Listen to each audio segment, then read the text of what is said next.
It's late. The house is quiet. The kind of quiet that only comes after everyone else has gone to sleep. Such a calm. Now, in this calmness, I had the chance to think about things. See, I had a call this afternoon, and I'm still carrying that call. One of our investors, a good one. He's smart, he's patient, the kind you want in a deal and the kind that you want to support you. He wants to put more money in with us in the next couple of months. But, and there's a big but, he started asking me about a project we did that didn't really work out. It was a deal that we bought about 5 years ago, and the market moved on us. See, the thesis that we had at first was right. The building was right. The location was right. But the world moved in a way that nobody on that call could have predicted. So he listened to all of this, and then he said to me the thing that people always say in these types of situations. He said, "Yeah, but Nick, the deal still didn't work out." And you know what? I mean, he was right. It didn't work out. It was a bad project and it was a bad deal. So I drove home with that sitting in the passenger seat. And I've always said that even the best investors never bat 100. Impossible. Doesn't exist. So I've been thinking about outcomes today, ever since that discussion.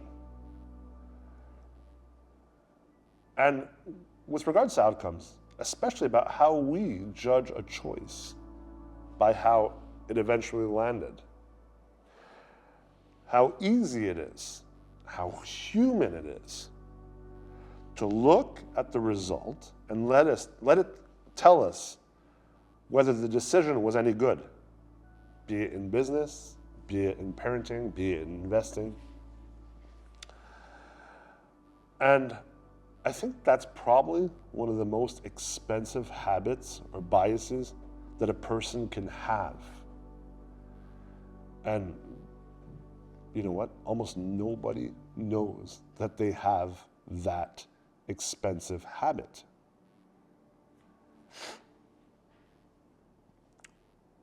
You know, there's a poker player, as I think about this, named Annie Duke. I believe she was a world champion. She wrote a book. And she gave this exact situation a name. She calls it resulting. Resulting is essentially working backward from how it turned out to decide whether the choice was the right choice or it was a smart choice. See, as a world champion poker player, she spent years at tables where you could play a hand perfectly and still lose, and play a hand badly and still win. Kind of like real estate. If you let the chips tell you who played well, you'd probably learn exactly the wrong lessons every single night. And she says this is exactly the problem that most beginner poker players go through. And it's the difference between people who become really great poker players and who don't. So here's the thing underneath it. A decision and an outcome are essentially two different objects, right? The decision, on one hand, is what you knew and what you chose at the moment you chose it. The outcome, on the other hand, is what the world did or what happened after that decision. And in between the two sits luck, probability, odds. And you know what? Luck, as we'll call it, doesn't care how careful you were or how right you were. So what happens is you end up getting a bad decision sometimes where you actually happen to win.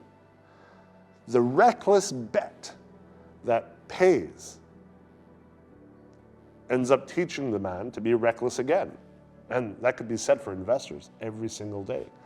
And then on the other hand, sometimes you get a really good decision. And the good decision actually happens to be a loser.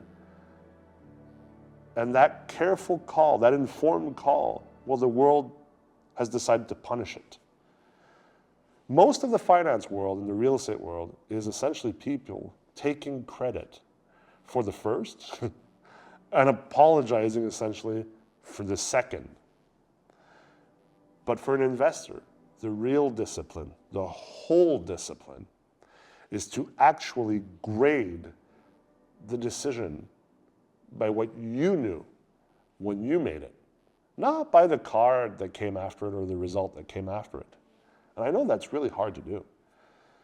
But the hard part isn't necessarily the theory of all this. It's the honesty that you have to have. Because the two confessions nobody wants to make in real estate and business and investing are, I got lucky and I was actually wrong. Because here's what resulting essentially steals from you. It's very, very clear once you look at it. Let a good outcome tell you a reckless bet or investment was wise, and you'll make it bigger next time. And the world won't always be so kind. Let a bad outcome tell you that a sound decision was the wrong one or was foolish, and you'll flinch the next time it really matters. You'll flinch on the next time you have a chance to make the right decision. You'll stop making the right call because the right call hurt.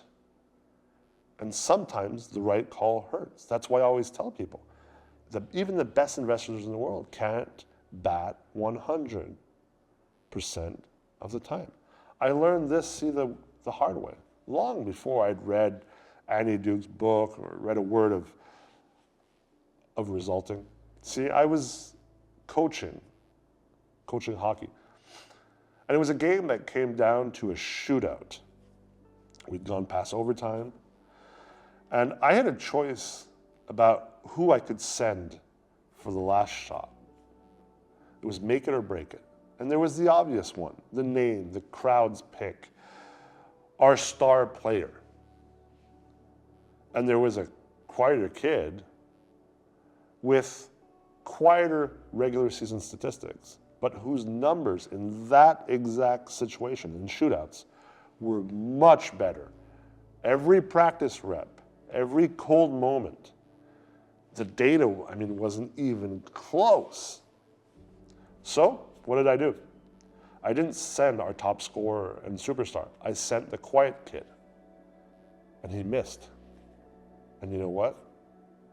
We lost. We lost that game. And the building turned.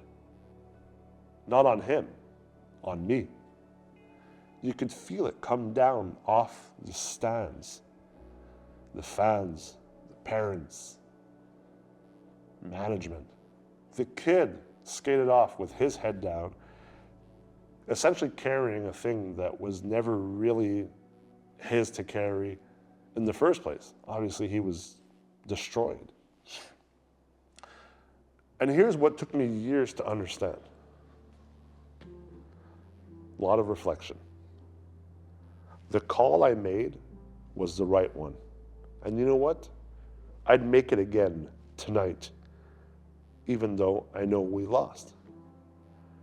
But you can't say that out loud after a loss, because it sounds like you're a man who's too proud to admit a mistake. So I stood there and I let people believe I'd chosen wrong. Because the puck had gone wide, and the puck gets essentially the final word word in everyone's memory but yours. That was my thing to bear. But I found him after in the room. He wouldn't look out. He wouldn't look up. He looked completely destroyed from the loss. I didn't tell him that the call I made was the right one. That's no gift to give a kid who just missed in the shootout. I told him the only true thing I had, that I'd send him again tomorrow. I'd be in the same spot, and without thinking twice, I would send him in again. Because the miss didn't change the math. And just as I invest, I didn't coach the scoreboard.